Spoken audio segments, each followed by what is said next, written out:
जहाँ ले चलोगे वहीं मैं चलूँगा, जहाँ ले चलोगे वहीं मैं चलूँगा,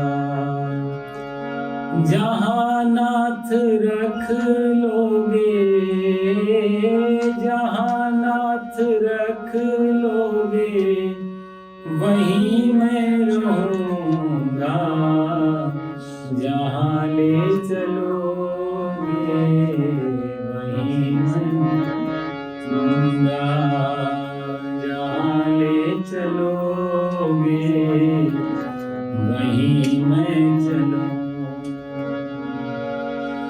ये जीवन समर्पित चरण में तुम्हारे, तुम ही मेरे सर्वस्व, तुम ही प्राण प्यारे। जीवन समर्पित चरण में तुम्हारे, तुम ही मेरे सर्वस्व, तुम ही प्राण प्यारे। तुम्हें छोड़ कर नाथ, तुम्हें छोड़ कर नाथ किससे कहूँगा, जहाँ ले चलोगे वहीं मैं चलूँगा, जहाँ ले चलोगे वहीं मैं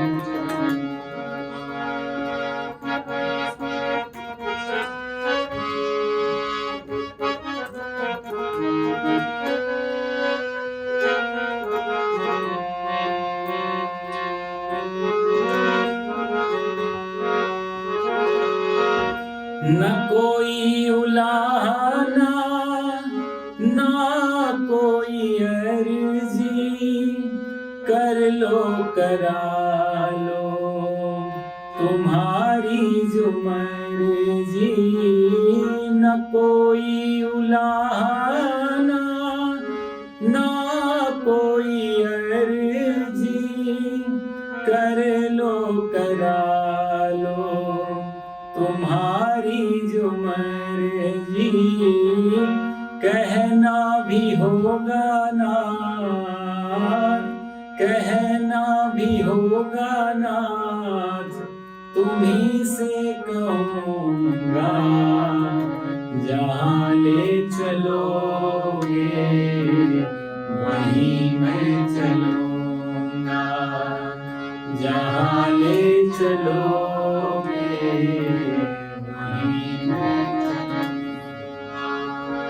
दयानाथ दयनी ये मेरी अवस्था, तुम्हारे ही हाथों में सारी व्यवस्था।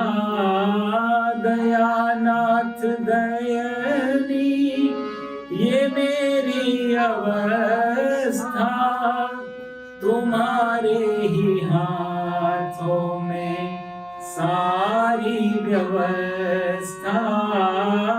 सहाओगे नाथ जो भी, सहाओगे नाथ जो भी, खुशी से सहूँगा, जहाँ ले चलोगे वहीं मैं चलूँगा, जहाँ ले चलोगे वहीं मैं चलूँगा।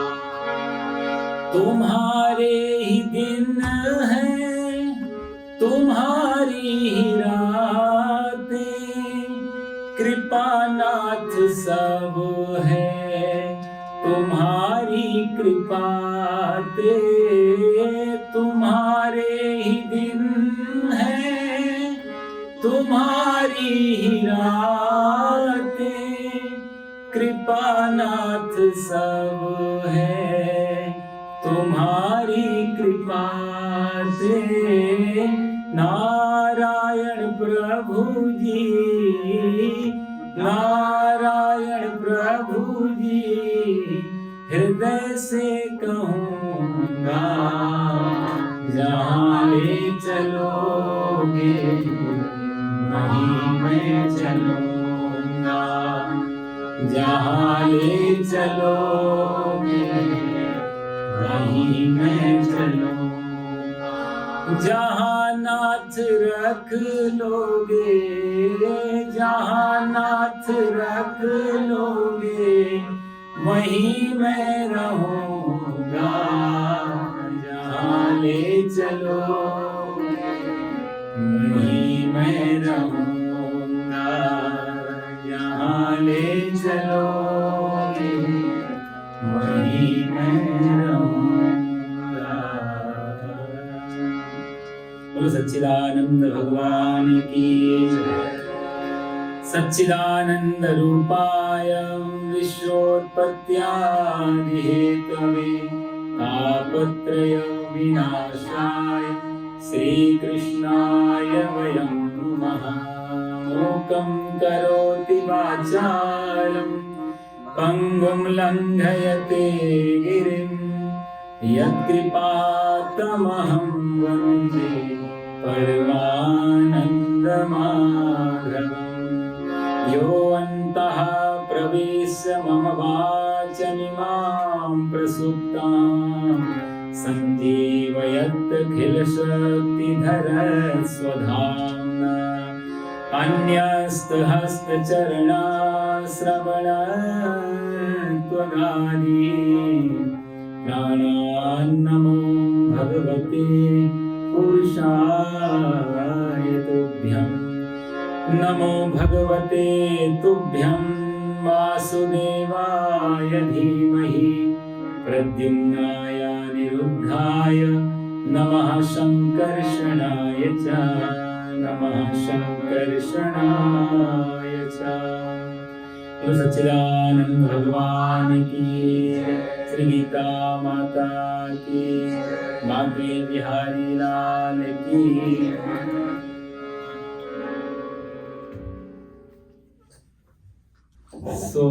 पिछले बार हम लोग गीता जी के 19वें श्लोक तक हम लोग पहुंचे थे, है ना? 19वां श्लोक हुआ था। और भूमिका थोड़ी मैं आपको फिर से बार बार बताऊं। पहला अध्याय जब तक चलेगा तो भूमिका बहुत बड़ा रोल रहेगा, उसका क्या हुआ था, ऐसा क्यों। तो धृतराष्ट्र जी संजय जी से पूछते हैं कि युद्ध के क्षेत्र में मेरे और पांडवों के जो पुत्र हैं उन्होंने क्या किया। मामकः पांडवाश्चैव किमकुर्वत संजय, उन्होंने क्या किया, उसके उत्तर में संजय जी बताते हैं सब कुछ। दुर्योधन ने जाके पितामह भीष्म के आचार्य द्रोण से इनसे बात की, द्रोणाचार्य को सब बताया, उनकी सेना में कैसा है, हमारी सेना में क्या स्थिति है। पितामह भीष्म के माध्यम से दुर्योधन थोड़ा कुछ उनका अपमान शब्द आदि से कर रहा है, तो पितामह भीष्म ने शंख बजाया था। उनका शंखनाद जो था वो दुर्योधन को चुप करने के लिए था। एक अर्थ तो ये था, क्योंकि दुर्योधन लगातार बोलता जा रहा है आचार्य से कि उनकी सेना में ऐसा है, हमारी सेना में ये है, पर्याप्तम तुदिमे तेषां बलम भीमा विरक्षितम, वो भीम से रक्षित सेना है हमारी, भीष्म से रक्षित है। तो इनडायरेक्टली अपमान कर रहा था पितामह भीष्म का। तो पितामह भीष्म ने सोचा कि यदि ये ऐसे ही करता रहा तो गड़बड़ हो जाएगी, तो वो क्योंकि वाचाल है, ये वो सोच नहीं रहा है बोलने से पहले, तो उन्होंने शंखनाद कर दिया।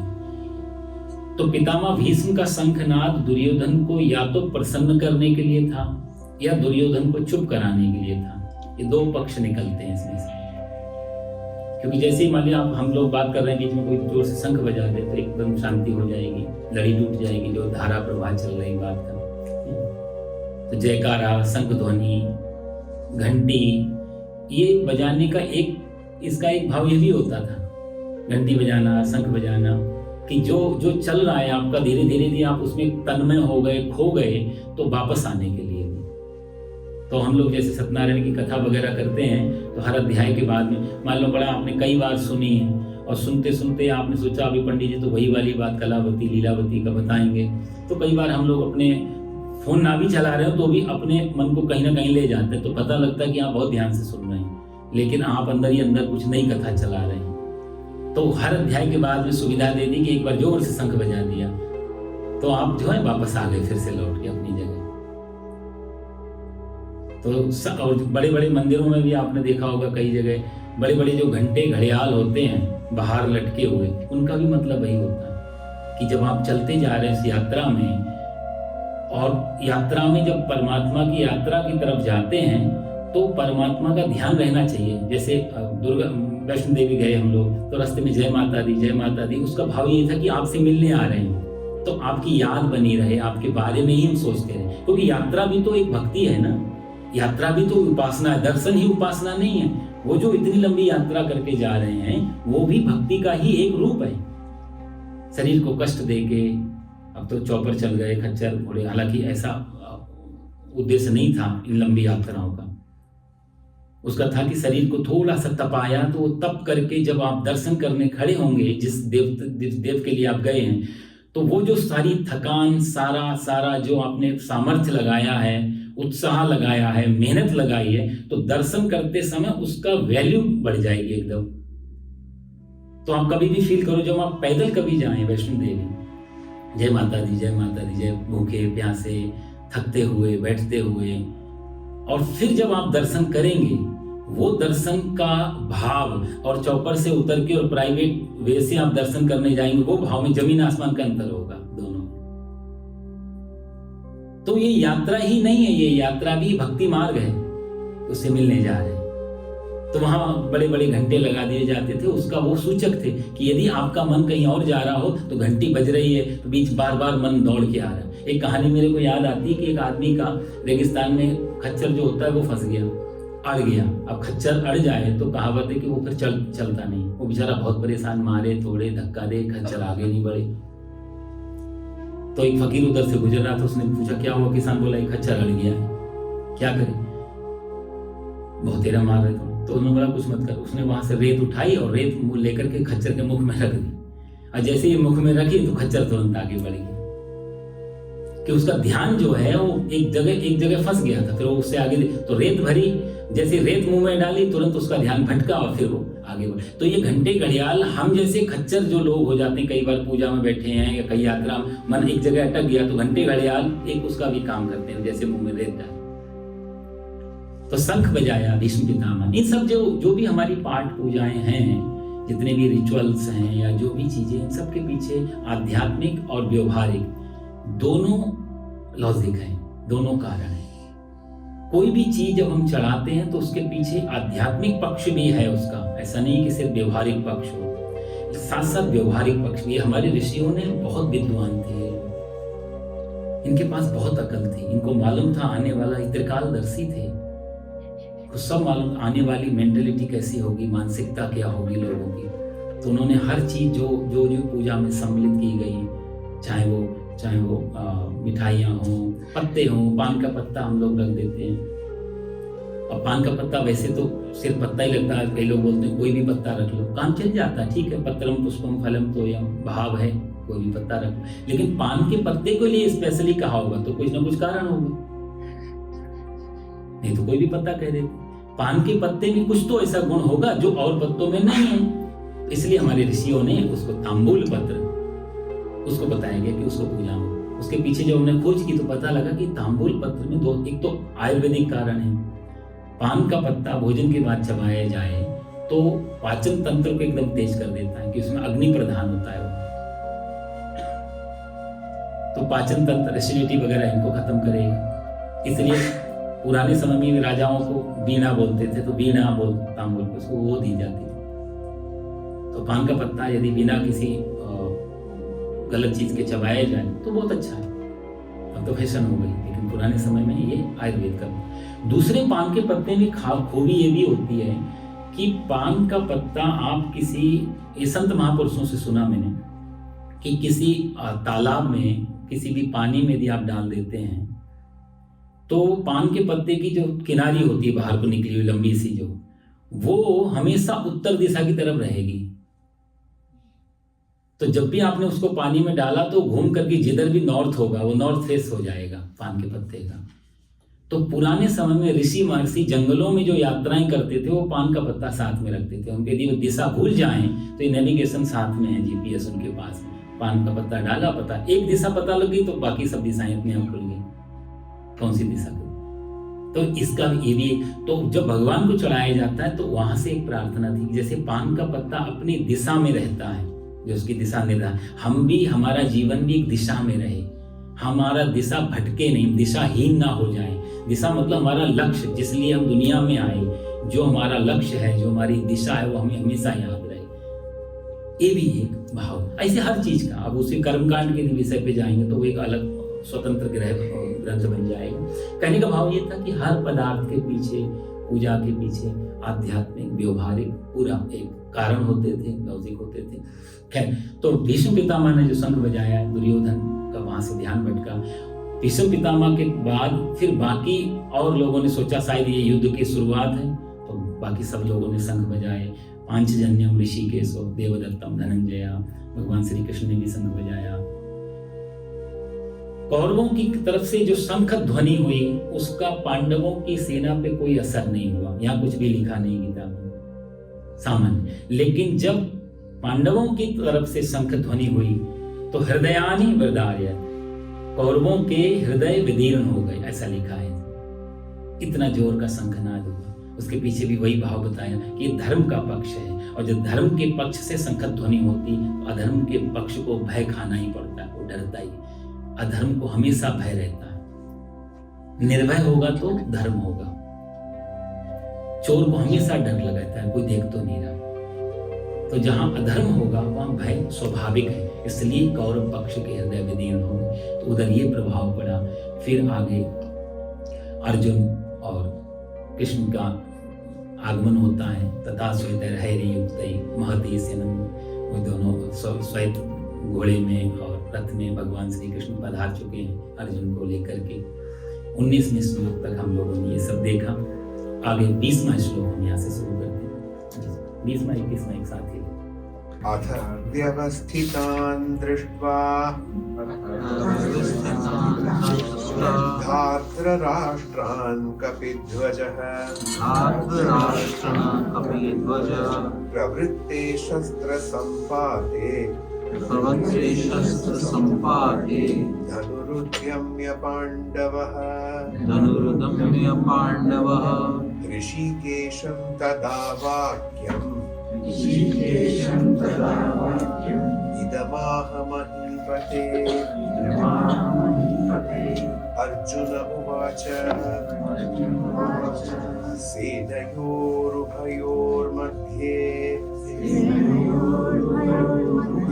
रथं स्थापयामेच्युत। कहते हैं अथ व्यवस्थितान् दृष्ट्वा धार्तराष्ट्रान् कपिध्वजा। महीपते, यहाँ पर धृतराष्ट्र के लिए ये शब्द आया है महीपते। मही मतलब होता है पृथ्वी, और पते मतलब उसका स्वामी। इस समय जो राजा हैं धृतराष्ट्र हैं, उनके लिए हे महीपते अथ शस्त्र संपाते प्रवृत्ते तदा धार्तराष्ट्रान्। शस्त्र संपाते मतलब शस्त्र चलाने की तैयारी। संपात मतलब होता है जैसे बिजली का संपात हुआ, एकदम से अचानक से सब तैयारियां, शॉकिंग। तो संपात का एकदम से गिर जाना, अचानक से। तो ऐसा शस्त्र संपात, एकदम से शस्त्र जो हैं वो चलाने की तैयारी हो रही थी। तदा धाष्ट्रान, तो ये जो जो धृतराष्ट्र के तरफ जो उसके पुत्र हैं दुर्योधन आदि वगैरह, उनके लिए व्यवस्थित रूप से दृष्टवा देख करके कपिध्वजा, कपिध्वज वही अर्जुन का नाम है यहाँ पे, जिसकी ध्वजा में कपि है। पांडवा अर्जुन धनु अपना उद्यम्य, जो अपना धनु था, अपना धनुष जो गांडीव जिसका नाम था, उसको उद्यम्य मतलब उठाया। ऋषिकेशम, और ये भगवान श्री कृष्ण का नाम है यहाँ पे ऋषिकेश से। इदम वाक्यम आह, इदम मतलब ये है, वाक्यम मतलब वचन, आह मतलब बोले, कहे। कौरवों को धनुष की ये सब युद्ध की तैयारी शस्त्र उठाते हुए देख करके अर्जुन ने धृतराष्ट्र के पुत्रों को ये सब तैयारी करते हुए देखा और फिर उन्होंने ऋषिकेश भगवान से अर्जुन ने ये कहा। यहाँ से हल्का सा अर्जुन और कृष्ण का संवाद शुरू हो रहा है। अभी औपचारिक रूप से, अनौपचारिक रूप से है। अभी श्री भगवान वाच नहीं है, अर्जुन वाच नहीं है। यहाँ पे सिर्फ संजय जी बता रहे हैं धृतराष्ट्र को। तो इसी का श्लोक का ये अगला पार्ट है कि वो अर्जुन उवाच है। यहाँ से पहला अर्जुन का उवाच है। अर्जुन कहता है सेनयोर भय, क्योंकि जब उसने देखा कि कौरव लोग उठा रहे हैं ये सब शस्त्र वगैरह, उस देख करके उसने ऋषिकेश भगवान से क्या कहा। तो अर्जुन कहता है कि सेनयोर भयोर मध्य रथम स्थापय मेच्युता अच्युता, हे अच्युत, अच्युत भगवान श्री कृष्ण का नाम है, हे अच्युत, उभयो सेनयो मध्य, उभयो मतलब दोनों सेना, उभय बोलते हैं दो को, उभयो सेनयो दोनों सेनाओं के मध्य मतलब बीच में, मे रथम मेरा रथ, स्थापय खड़ा कर दीजिए। यहां तक वो कहता है। तो अर्जुन ने जब ये देखा कि तैयारी चल रही है तो उसने एंड टाइम पे, जब ये युद्ध शुरू होने वाला था, बिल्कुल शस्त्र उठ चुके थे, शंखनाद, जो जो फॉर्मेलिटीज होनी चाहिए थी युद्ध शुरू करने के लिए, उस समय युद्ध के बड़े मैनर्स होते थे, एक दूसरे को सावधान किया जाता था, अचानक से युद्ध नहीं थे, कितनी मर्यादा थी युद्ध की। शंख बजेगा, लोग तैयार होंगे, रथी से रथी लड़ता था, पैदल से पैदल लड़ता था। अब तो युद्ध सब बेईमानी है। अब कोई देश कहे हम जीत गए तो वो कोई जीत नहीं हो सकती। पता नहीं क्या आपने टोटका अपनाया, कौन सा तरीका अपनाया। जीत तो तब है जब बराबर के योद्धा हो, बराबर की लड़ाई हो, आमने सामने बता करके। सूर्यास्त हो गया, सब भाई बंधु की तरह मिल लेते थे। महाभारत में बिल्कुल, ये तो पांडव तो रोज प्रणाम करने जाते थे पितामह भीष्माचार्य द्रोणाचार्य को। कल के लिए आशीर्वाद लेना है, इसका आशीर्वाद तो ये प्रणाम करने एक रात हमेशा एक दिन पहले जाते थे शाम को। युद्ध की बड़ी मर्यादाएं थी। अब के युद्ध तो बहुत बेईमानी। अब तो जो हिरोशिमा नागासाकी में हुआ वो कोई जीत थोड़ा है। जो युद्ध में इन्वॉल्व हैं उन्हीं के साथ युद्ध होता था। कोई बच्चों को और महिलाओं को और किसी बुजुर्गों को पकड़ के नहीं मारा जाता। सिविलियन का तो कोई रोल ही नहीं था युद्ध के बीच में। आप यदि युद्ध में उत्सुक हैं आप, इसलिए उसने कहा युयुत्सवः। धृतराष्ट्र भी यही बात कहता है कि युद्ध की इच्छा करने वाले मेरे और पांडवों के पुत्रों, पहला श्लोक आपने देखा, युद्ध की इच्छा वाले। जो युद्ध की इच्छा वाले नहीं वो पीछे हैं। उनको कोई इधर वाले के भी वो शत्रु नहीं, इधर वाले के भी वो शत्रु नहीं। अब तो दो देशों की लड़ाई हो तो सिविलियन नागरिक लोग एक दूसरे के शत्रु हो जाते, जिनका कोई लेना देना ही नहीं है। इसलिए मुट्ठी भर लोग पूरी दुनिया को चला रहे हैं। कितना खतरा है। तो आजकल के बच्चे यदि ये सवाल करते हैं स्कूल यूनिवर्सिटीज में कि हम क्यों पढ़े, उस दिन भी हम पढ़ ही रहे थे जिस दिन तुमने बम गिराया था परमाणु का। हम कॉलेज में थे, हमारा क्या दोस्त था, टीचर हमें पढ़ा रहे थे, हम पढ़ रहे थे, और तुमने अचानक से सब खत्म कर दिया, लाखों लोगों को मार दिया। क्या गारंटी है कि कल ऐसा नहीं करोगे? तो क्यों पढ़ना? उससे अच्छा तो जो जिंदगी मिली, eat drink and be merry, मौज मस्ती करके खत्म करें। तो ये तर्क गलत भी नहीं है आजकल की युवा पीढ़ी का, क्योंकि कुछ भरोसा नहीं बचा। मुट्ठी भर लोगों के हाथ में शक्तियां हैं, कब दिमाग घूम जाए, कोई मर्यादा नहीं है कोई। इसलिए क्योंकि धर्म नहीं बच रहा है। इस विकास की आंधी में सबसे बड़ी चोट जो लगी है वो धर्म को लगी है। और जब धर्म साथ में नहीं होगा तो साथ जो भी कर्म होगा वो बेईमानी हो जाएगा। किसी भी तरीके से जीतना है। जैसे स्टूडेंट में हम किसी भी तरीके से पास होना है, किसी भी तरीके से इंटरव्यू क्रैक करना है। अब इंटरव्यू क्रैक करना बोलते हैं ना, अपनी एग्जाम क्रैक कर लिया, पास करना नहीं। बड़ा मीठा सा अलग शब्द है क्रैक करना। तो किसी भी तरीके से सफलता मिल जाए। बड़े बड़े चिंतक भी इसी बात को बोलते हैं। आजकल के बड़े बड़े विचारक कहते हैं आप किसी भी तरीके से सफल हो जाओ, दुनिया सब पीछे भुला देती है आपने क्या किया। सक्सेस को याद रखती है। यदि आप सफल नहीं है तो सारी कमियां आप में ढूंढी जाएंगी। आप यहाँ गलत थे, आप यहाँ गलत थे, आप सफल हो गए, पीछे सारी बातें भुला दी जाएंगी आपने क्या किया। सिर्फ सफल होना बहुत बड़ी आजकल की जो तो सारी चीज आजकल, चाहे सफलता हो, चाहे युद्ध हो, चाहे वो देशवाद हो, सब बेईमानी। पुराने समय में बड़ी मर्यादाएं थी, ये सीखने जैसा था। इसलिए गीता अद्भुत, आज आधुनिक यदि कोई विश्व का कोई ग्रंथ बन सकता है तो गीता बन सकती है। इस रास्ते बहुत कुछ सीखने को, हर फील्ड में इसमें सीखने को मिलता है। आप किसी भी जीवन के में काम कर रहे हैं, किसी भी फील्ड में, किसी भी क्षेत्र में। इसलिए पहला श्लोक ही है, क्षेत्रे क्षेत्रे धर्म कुरु, हर क्षेत्र में धर्म यदि रहेगा। जब सारी तैयारी हो गई है तो अर्जुन अब कहता है कि अब अथ व्यवस्थितान दृष्टवा, अथा जो शब्द, अच्छा अथा जो शब्द होता है जब हम कोई ग्रंथ शुरू करते हैं तो पहला शब्द अथा से शुरू होता है। अथा माने अब। एक्चुअल में गीता यहां से शुरुआत हो रही है, भूमिका। अब तक तो सिर्फ बताया जा रहा था क्या हुआ था, यहां से अथा। इसलिए जितने पुराने अथ प्रजा नाम अधिपा प्रभाते, रघुवंश के महाकाव्य के जब 18 सर्ग लिख रहे थे कालिदास जी, तो पहला श्लोक उन्होंने लिखा अथ प्रजा नाम अधिपा प्रभाते। अथा शब्द जो है वो आरंभ सूचक है। तो इसी को जब वो आगे ले जाएगा तो 18वें अध्याय में जहां पर गीता समाप्त होगी, 64 नंबर का शायद श्लोक होगा, इत्यहम वासुदेवस्य, वहां पर गीता समाप्त हो जाएगी। वैसे तो 78 श्लोक है, 78 है 18वें अध्याय में, और 64 पे आके यहां से अथा और वहां से इति, ये बीच में गीता होगी। इत्यहम वासुदेवस्य, और वहीं पर फिर वापस संजय कहेगा ये जो हमने सुना इससे मैं कृतार्थ हो गया। अथा व्यवस्थितान सर्वान दृष्ट्वा धार्तराष्ट्रान कपिध्वजा, यहाँ पर जब ये देखा अर्जुन ने शस्त्र, तो ऋषिकेश भगवान कृष्ण के पास ये जाता है और कपिध्वजा यहाँ पर अर्जुन का नाम आया। आपको मैंने पिछली बार भी बताया, अर्जुन की रथ की ध्वजा पर हनुमान जी विराजमान हैं।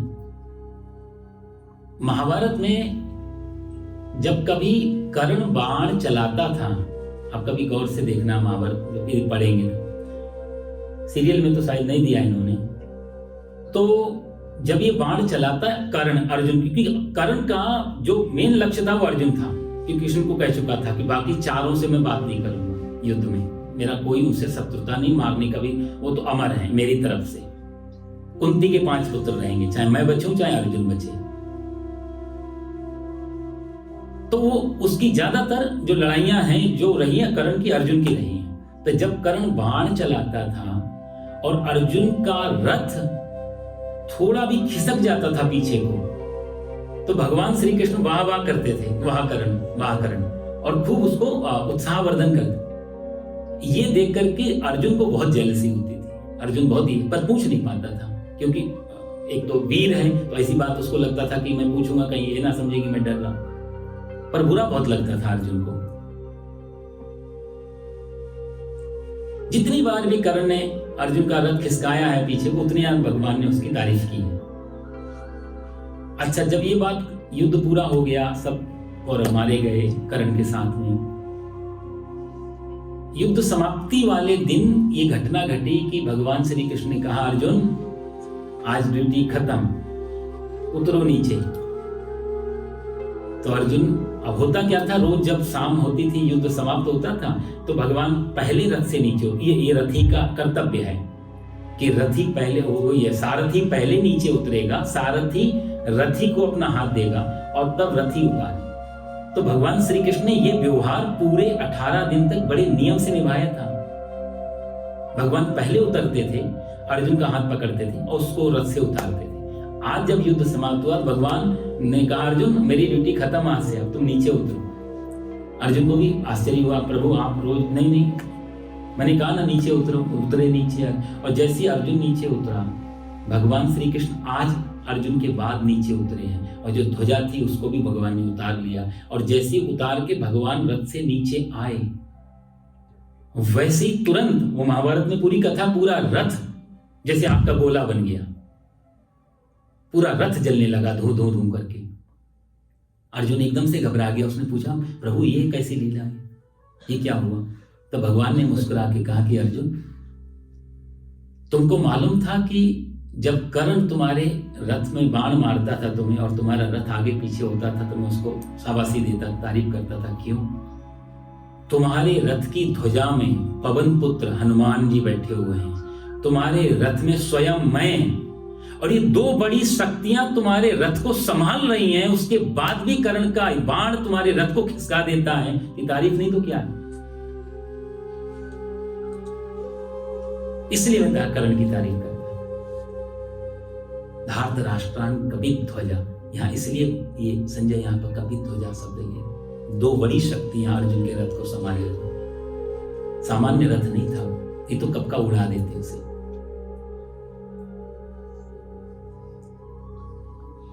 प्रवृत्ते सर्व शस्त्र संपाते धनुरुद्यम में पांडवा ऋषि के संतदात। और अच्युत शब्द का एक अर्थ और भी है। यहाँ पर अर्जुन जो भगवान श्री कृष्ण को कहता है कि सेनयोर भयोर मध्य रथम स्थापय में अच्युता, हे अच्युत मेरे रथ को दोनों सेनाओं के बीच में खड़ा कर दो। तो ये अच्युत शब्द लिया है उसने। मैंने आपसे पहले भी कहा था, यहाँ जितने भी संबोधन आएंगे भगवान अर्जुन को किस नाम से पुकारेंगे उसके पीछे भी एक भाव होगा। अर्जुन कब भगवान को किस नाम से लेगा उसके पीछे भी एक कारण होगा। जैसे हम लोग मूवी देखते हैं तो शुरू में जो बन रही होती है भूमिका वो जल्दी से पकड़ में नहीं आती, समझ में नहीं। जैसी जैसी मूवी आगे बढ़ती तब समझ में आती, ओ इसलिए ऐसा किया था, इसलिए ऐसे किया। तो जब आप इन शब्दों को अभी पकड़ेंगे तो आपको आगे समझ में आएगा क्यों ऐसा नाम लिया गया। अच्युत का वैसे अर्थ होता है सामान्य में, ना च्युतम इति अच्युतम, जो अपने स्वभाव से च्युत ना हो। च्युत मतलब गिरना, जो ना गिरे वो अच्युत। या दूसरा अर्थ है अटल, उसको भी अच्युत कहा जाता है। तीसरा अर्थ है स्थिर, जो एक जगह स्थिर है स्वभाव, उसको भी अच्युत कहा जाता है। स्थिरता, अटल। परमात्मा ही एक ऐसा है जो अच्युत है, जो पहले जैसे था अभी भी वैसा है, आगे भी वैसा ही रहेगा। तीनों कालों में, भूत, वर्तमान, भविष्य, जो त्रिकालावादित है, इसलिए अच्युत को ही सत्य कहा जाता है। थोड़ा कठिन है, अच्युत और सत्य इसी दोनों आपस में जुड़े, क्योंकि सत्य जो पहले था वही अब है और जो अब है वही आगे रहेगा। जैसे सत्य में कोई परिवर्तन नहीं होता, ऐसी अच्युत में कोई परिवर्तन नहीं होता। इसलिए अर्जुन यहाँ कृष्ण को अच्युत कह के बुला रहा है। दूसरी एक और समझने की बात है, यहाँ पहली बार अर्जुन ने भगवान श्री कृष्ण का पहली बार जो संबोधन नाम लिया है वो भी अच्युत कहा है। 18वें श्लोक में जब फिर से अर्जुन नष्टो मोहा स्मृतिर्लब्धा त्वत्प्रसादात् मयच्युता, जब इसका मोह नष्ट हो जाएगा और ये कहेगा प्रभु अब मैं युद्ध के लिए तैयार हूं, कहने का मतलब जहां गीता समाप्त हो रही होगी और अंतिम संबोधन होगा अर्जुन का भगवान के लिए, वो भी अच्युत ही होगा। आप देख, नष्टो मोहा स्मृतिर्लब्ध्वा त्वत्प्रसादात् मयच्युता। तो अर्जुन यहां पर भगवान, क्योंकि इतना अभी आगे वाले श्लोक में आएगा अर्जुन की हालत ऐसी है, तो वहां पर ये अच्युत सब, क्योंकि वो गिरा जा रहा है तो वो उसी को तो कहेगा जो संभला हुआ है। हमको भाई डूबने वाला व्यक्ति ही डूबने वाले को कैसे बचा जाएगा? डूबने वाले को वो बचा सकता है या तो जो बाहर हो या जिसको बहुत अच्छा तैरने आता हो। हर डूबने वाले पर लोग अफसोस तो करते हैं पर इमदाद नहीं करते, एक शायर ने कहा। तो बचा वही सकता है जो या तो तैरना जानता हो। इसलिए ये अर्जुन यहां पर जो गिर रहा है वहां पर अर्जुन सब यूज कर रहा है अच्युत। अच्युत का इंग्लिश में यदि कोई शब्द ठीक ठाक सिमिलर यदि शब्द ढूंढने जाते तो इंटीग्रिटी, जहां स्थिरता है, जहां अटलता है, जहां जहां एक रुकाव है, ठहराव है, एक जैसा है, जो इंटीग्रिटी।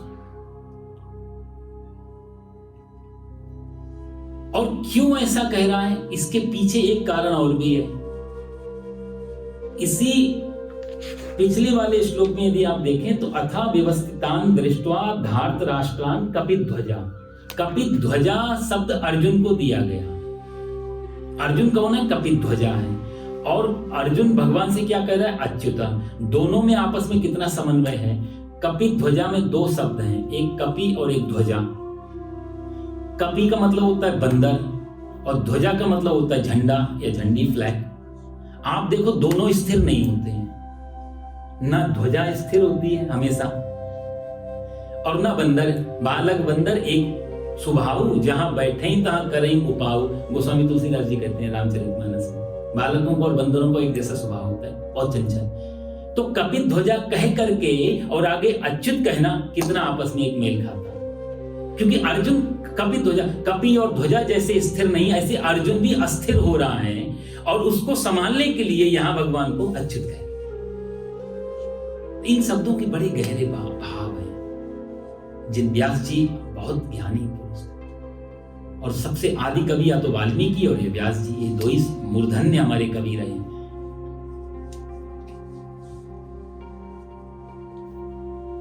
तो अर्जुन यहां पर भगवान को अच्युत कह के पुकारता है प्रभु और कहता है कि अगले 22वें श्लोक में यहाँ ऋषिकेश शब्द भी आया है। ऋषिकेश का मतलब भी होता है ऋषिकेश। ऋषिक को वेदांत में ऋषिक मतलब होता है इंद्रिय, जो भी हमारी पंच ज्ञान इंद्रियां या पंच कर्म इंद्रियां, उसकी आगे बहुत लंबी चर्चा है कि कर्म इंद्रिय क्या है, ज्ञान इंद्रिय क्या है। 24 तत्वों से मिलकर के हमारा जो शरीर बना है उसके बारे में बहुत कुछ आएगा। तो ऋषिक माने होता है इंद्रिय और ईश माने होता है स्वामी। इंद्रियों के जो स्वामी हैं वही ऋषिकेश भगवान। एक अर्थ इसका और भी है, ऋषिकेश का अर्थ केश मतलब बाल, ऋषिक मतलब घुंघराले या उल्टे पुल्टे, तो या उलझे हुए, इनको भी ऋषिक बोलते। तो जिनके बाल घुंघराले हैं उनको भी, तो भगवान श्री कृष्ण के बाल घुंघराले थे, इसलिए भी एक अर्थ ये भी है। आध्यात्मिक अर्थ इसका ये ऋषिकेश कहने का मतलब होता है कि हमारी इंद्रियां, हाथ पैर से ही, हाथ से ही बाण चलाए जाएंगे, आंख से ही देखा जाएगा निशाना। तो अर्जुन मानो ऋषिकेश कह रहा कि इंद्रियों के आप स्वामी हैं, तो सामने वाले से मुझे डर इसलिए भी नहीं है, इंद्रियों की आप स्वामी हैं, तो जिस हाथ से बाण चलाया जाएगा उसके स्वामी तो आप हैं। तो जो स्वामी मेरे साथ है तो हाथ में वो बाण मेरे तक आएगा कैसे, तो मैं सुरक्षित जगह। तो यहाँ पर ये भी एक भाव बनता है भगवान को ऋषिकेश कहने। आगे अर्जुन कहेगा क्या, ये हम अगले 22वें श्लोक में देखेंगे। यावदेतान् निरीक्षेऽहम् योद्धुकामान् अवस्थितान् कैर्मया सह योद्धव्यम् अस्मिन् रणसमुद्यमे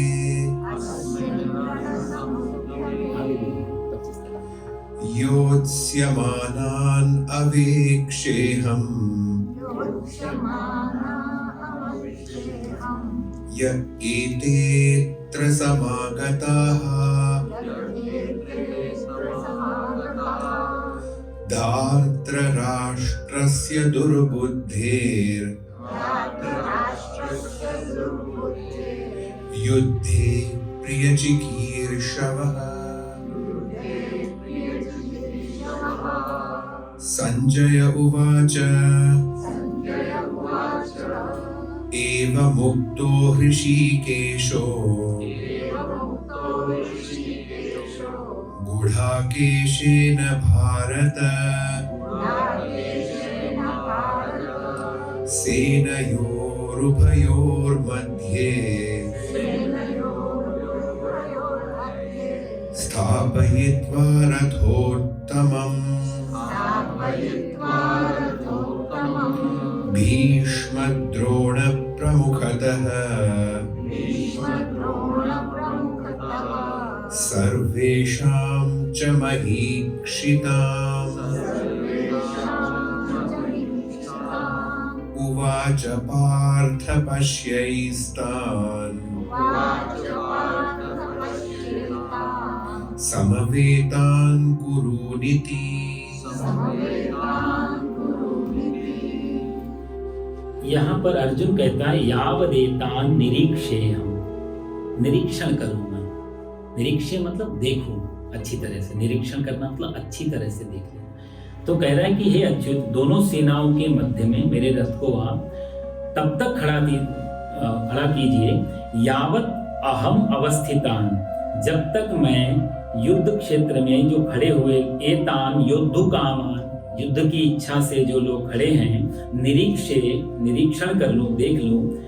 अस्मिन रण समुद्र में, इस युद्ध जो रण समुद्र है, जो यहाँ पर युद्ध क्षेत्र है, मया कई सह योद्धव्यम, मुझे किन किस कैरमया आया ना, कैरमया का मतलब मुझे किसके साथ युद्ध करना है, ये मैं पूरा देख लूं, तब तक दोनों सेनाओं के बीच में आप रथ को खड़ा करो। ये बहुत महत्वपूर्ण बात है यहाँ पे। कैरमया युद्ध, कैरमया सह योद्धव्य, किनके साथ मुझे युद्ध करना है। योत्समानान वीक्षेऽहम्, और कैसा है बोले, धार्तराष्ट्रस्य दुर्बुद्धि, जो धृतराष्ट्र के जो दुर्बुद्धि बच्चे हैं, दुर्योधन आदि के लिए यहाँ बात कर रहा है कि जो दुर्योधन आदि हैं उनका प्रिय चिकीर्षवा, धृतराष्ट्र के दुर्बुद्धि दुष्ट पुत्रों के का प्रिय चाहने वाले जो लोग हैं, जो राजा लोग हैं, सेना में आए हुए हैं, और उनको अहम अवीक्ष, उनको मैं देख। यहाँ दो बातें अर्जुन कहता है दोनों श्लोक में। पहला वो कहता है कि मेरे रथ को आप दोनों सेनाओं के बीच में खड़ा करो, ऐसी जगह खड़ा करो जहां पर मैं धृतराष्ट्र के दुष्ट पुत्रों को देखूं, दुष्ट बुद्धि वाले, और उस दुष्ट को प्रिय करने वाले लोगों को भी मैं देखूं, दोनों के लिए। यहां पर कितना अच्छा एक भाव है कि अर्जुन का यहां पर एक एरोगेंस झलकता है कि मुझे ये तो पता लगे मुझे किस किस के साथ युद्ध करना है। कौन, यदि सामान्य भाषा में देखें तो कौन माई का लाल है जो मेरे से लड़ने आया है, बोलने, ऐसा बोल रहा है एक तरीके से। अर्जुन का अहंकार झलक रहा है यहाँ पर, कैरमयाई, मुझे सबको देखना है कौन कौन लोग हैं। और दुष्ट बुद्धि, दुर्योधन के प्रिय चाहने वाले कौन है, दुर्बुद्धि।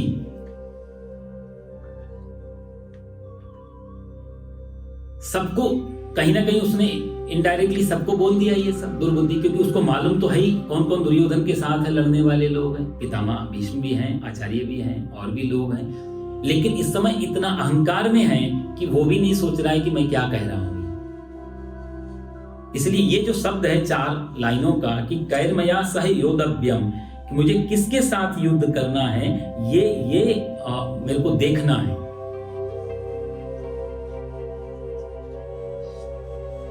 धार्तराष्ट्रान दुर्योधन के साथ जो दुष्ट बुद्धि वाले, दुर्योधन के साथ कौन कौन लोग हैं,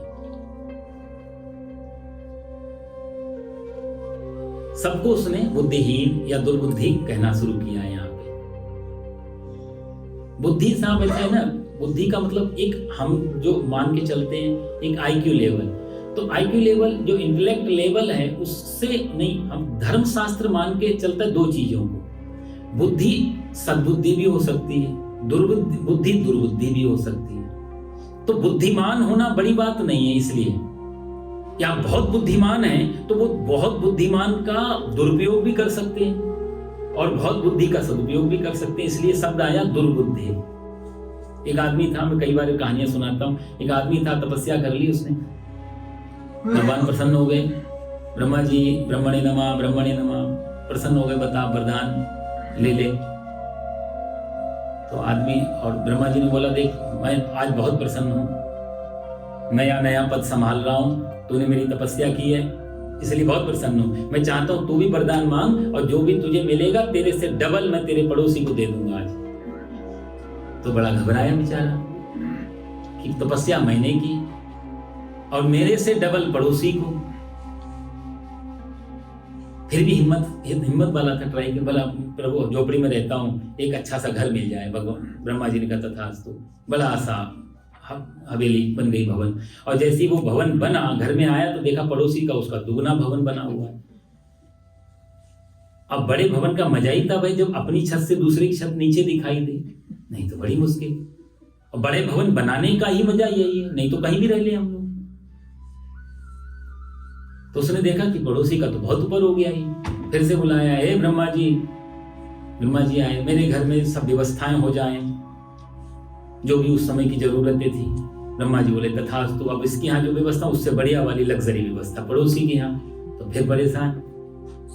बोला इससे तो काम नहीं बनेगा, मैं तो तपस्या कर करके मर गया और तब पड़ोसी बेचारा आराम, जबकि इसका कुछ ले नहीं रहे। ब्रह्मा जी बोले तेरे से हम कुछ नहीं, तुझे जो चाहिए ले ले, पर तेरे से ज्यादा तेरे पड़ोसी को मिले।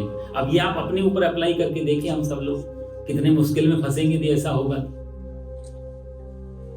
तो दुर्बुद्धि की क्या व्याख्या है? फिर उसने सोचा ऐसा क्या करूं जिससे कि पड़ोसी को जो भी मांग रहा हूं उससे पड़ोसी को तो फायदा हो रहा है बैठे बिठाए, कुछ तो है। तो उसने बुद्धि लगाई है ब्रह्मा जी। बोला लास्ट वरदान क्या, मेरी एक आंख फोड़ दो, कम से कम पड़ोसी अंधा तो। धार्तराष्ट्रान दुर्बुद्धि। अर्जुन कहता है कि जो जो उनके साथ उसका प्रिय चिकीर्षवा, जो जो उसका प्रिय चाहने वाले लोग आए उन सबको मैं देख लूं। संजय यहाँ पर कहता है, संजय उवाच आता है, एव मुक्तो ऋषिकेशो गुणाकेशेन भारता। ऐसा कह के उसने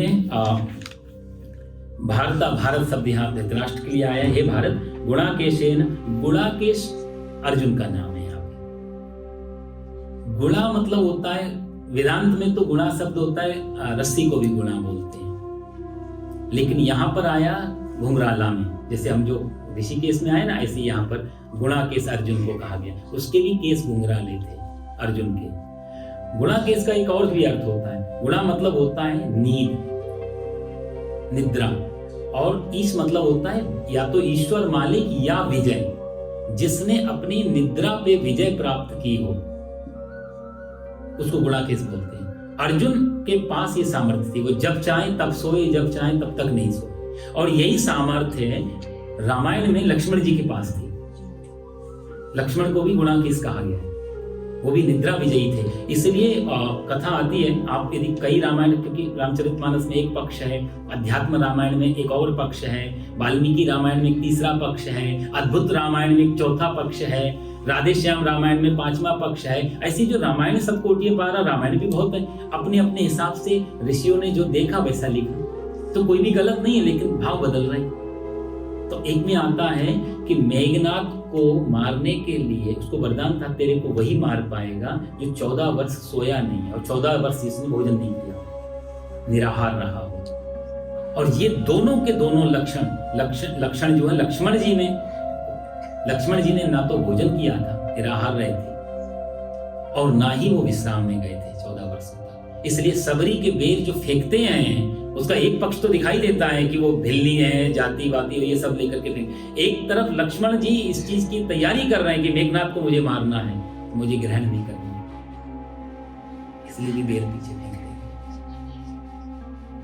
देते। एक कोई घटना घटती है तो बहुत कारण होते हैं उसके पीछे, दिखाई देता सामने एक कारण, उसके पीछे बहुत कारण होते हैं।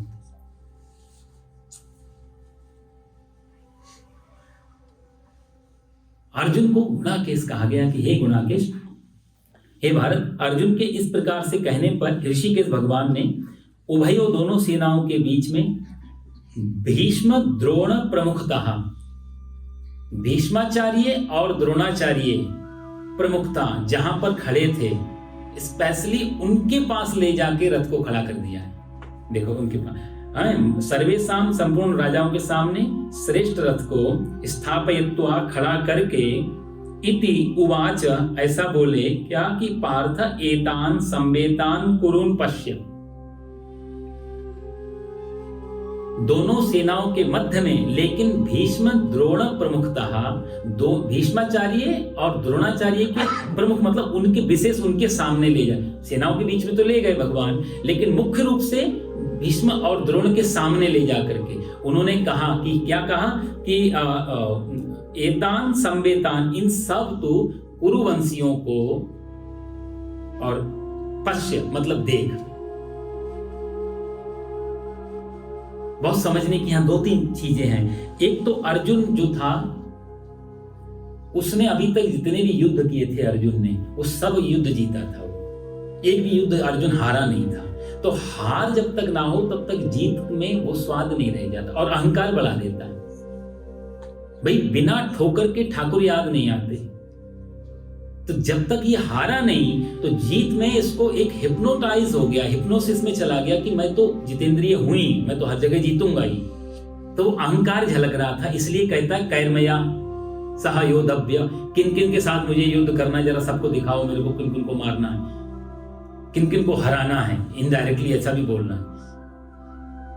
तो एक अर्जुन के जो अहंकार को तोड़ने के लिए भगवान, और दूसरा ये कहता है कि दुर्योधन के दुर्बुद्धि, दुर्योधन का प्रिय चाहने वाले उन लोगों के सामने, कौरव वगैरह, इनके पास मेरा रथ को लेके, तो भगवान जो लेके तो जाते हैं दोनों सेनाओं के बीच में, लेकिन प्रमुख रूप से जहां भीष्म पितामह खड़े थे और द्रोणाचार्य, उनके सामने ले। इसके पीछे भगवान की बहुत बड़ी लीला है, महाभारत में बहुत विस्तार से याद है। लीला यह है कि भीष्माचार्य को वरदान है कि इच्छा मृत्यु का, जब तक आप चाहो नहीं मरोगे। अर्जुन के अहंकार को तोड़ने के लिए पितामह भीष्म को सामने खड़ा करना, ये बहुत बड़ा एक इंडिकेशन है कि देख तुझे इनके साथ युद्ध करना है जो इच्छा मृत्यु को वरदान लेके बैठे हैं। अभी तक तूने जितनों को हराया होगा उनके पास ऐसी सुविधा नहीं थी। अब तो न्यूक्लियर पावर के साथ AK-47 लेके जा रहा है, एक तरह यह हो गया। उसके बाद अजय है, और तू अभी तक युद्ध नहीं हारा है, तो हारे पितामह भीष्म भी नहीं है ये कि युद्ध, ये भी सब जगह जीते। एक तो इनके पास लेके गए, और एक आचार्य है जिसने तेरे को धनुष बाण चलाना सिखाया। तो सीधा गुरुजी तेरे, यानी तुम्हारे भी गुरुजी हैं उनके पास। तो इन दोनों के पास ले जाने का एक कारण अर्जुन के अहंकार पे चोट करने के लिए भी, इसलिए शब्द आया है यहाँ पे भीष्म द्रोण प्रमुखता, भीष्म और द्रोण की प्रमुखता, मतलब उनके साथ में तो लेके जाए। और भगवान यहाँ कहते हैं कि एतान संवेतान कुरुन पश्य, तो इन सारे कुरु, उसने कहा था कि मुझे शत्रु जिनके साथ युद्ध लड़ना है। ये आप थोड़ा सा डायलॉग याद रखना कि अर्जुन क्या कहता है और भगवान क्या करते हैं। अर्जुन कहता है कि मैं किनके साथ युद्ध करना है उनको देखना है, और भगवान यहां जो कहते हैं एतान समवेतान, सारे दोनों पक्ष, दोनों पक्षों के तो कुरुवंशियों को देख, और भीष्म पितामह द्रोणाचार्य को भी सामने ले जाके कहते, इन दोनों के सामने खड़ा करके दोनों सेनाओं के कुरुवंशियों को भगवान कह रहे हैं दोनों को देख। तो कह रहा था किनके साथ तूने युद्ध करना, कौन कौन तेरे साथ है, किनका युद्ध होना है, कौन इसमें इन्वॉल्व है, कितने लोग जीतेंगे, कितने लोग मरेंगे, इन्हीं में से है सब कुछ, तो सबको देख ले। तो अर्जुन की बात से भगवान ने अलग हट करके कुछ ऐसा किया, उसका आगे आएगा क्यों ऐसा किया, वही तो सारी लीला है। नहीं तो भगवान, यदि अभी आप कल्पना करो, कई बार ध्यान में आता है कि यदि भगवान सीधा ले जाके उसी रथ को दुर्योधन के पास खड़ा कर देते तो युद्ध शुरू होने में टाइम नहीं लगता फिर, क्योंकि दुर्योधन से तो खुंदक थी अर्जुन को। कर्ण के सामने खड़ा कर देते तो कर्ण के साथ तो कंपटीशन थी अर्जुन की। और अहंकारी, इस समय अहंकार चरम सीमा पे है। कैर्मया सहयोद्धव्य, किनके साथ युद्ध करना है, ये अहंकार लेकर के जैसी शत्रु सामने दिखता, अर्जुन तो पूछता भी नहीं, गांडीव हाथ में है, बाण तर्कस में है, एकदम तैयारी अवस्था में है, देखते ही कहता कि मैं देख लिया, मैंने शुरू कर देता युद्ध।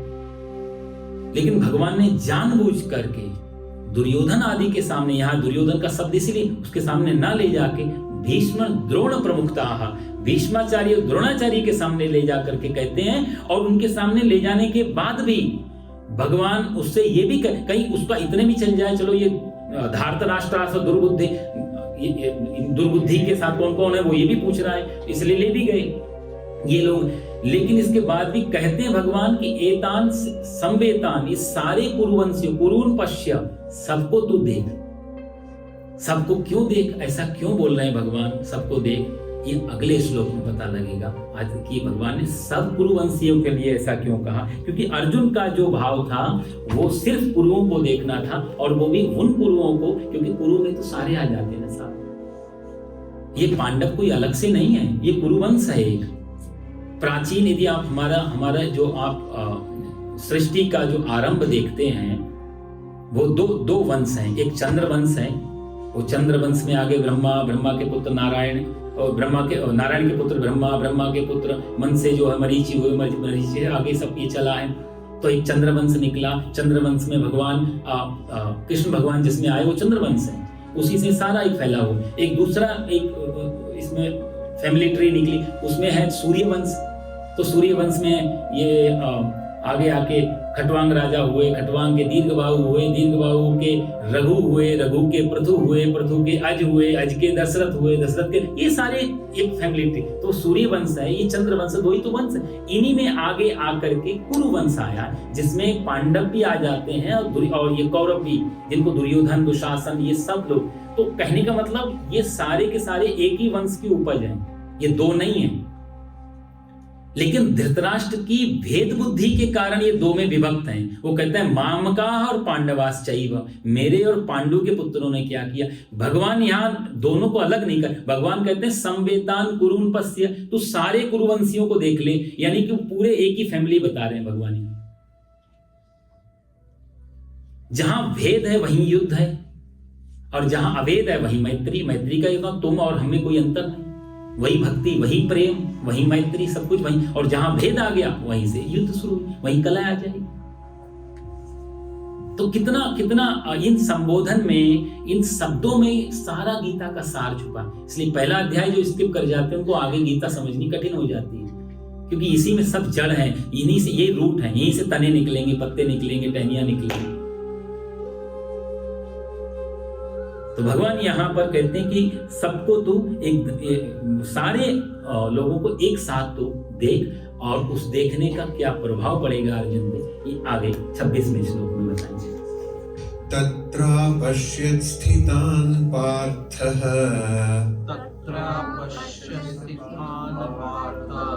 पितॄन् अथ पितामहान् आचार्यान् मातुलान् भ्रातॄन् पुत्रान् पौत्रान् सखींस्तथा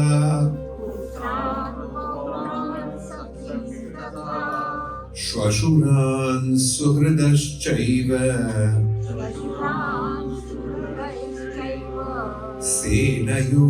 सेनयोरुभयोरपि तान् समीक्ष्य स कौन्तेयः सर्वान् बन्धून् अवस्थितान् कृपया परयाविष्टो विषीदन्निदमब्रवीत्। अर्जुन उवाच दृष्ट्वेमं स्वजनं कृष्ण युयुत्सुं समुपस्थितम् सीदन्ति मम गात्राणि मुखं च परिशुष्यति वेपथुश्च शरीरे मे रोमहर्षश्च जायते गाण्डीवं स्रंसते हस्तात् त्वक्चैव परिदह्यते न च शक्नोम्यवस्थातुम् भ्रमतीव च मे मनः निमित्तानि च पश्यामि विपरीतानि केशव न च श्रेयो श्रेयोनुपक्ष्यामि हत्वा स्वजनमाहवे एक और ले लो। न काङ्क्षे विजयं कृष्ण कांक्षे विजयं कृष्ण न च राज्यं सुखानि च राज्यं सुखानि च किं नो राज्येन गोविन्द नो राज्येन गोविन्द किं भोगैर्जीवितेन वा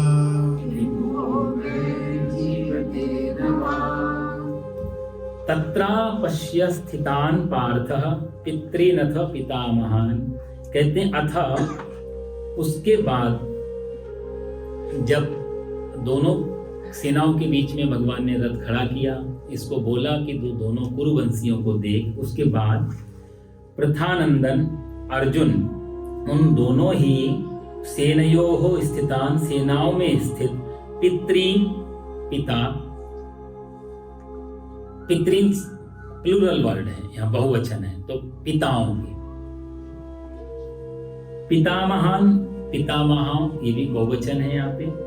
आचार्यान आचार्यों के, मातुलान मामाओं के, भ्रातृन भाइयों, पुत्रान पुत्रों, पौत्रान पौत्रों,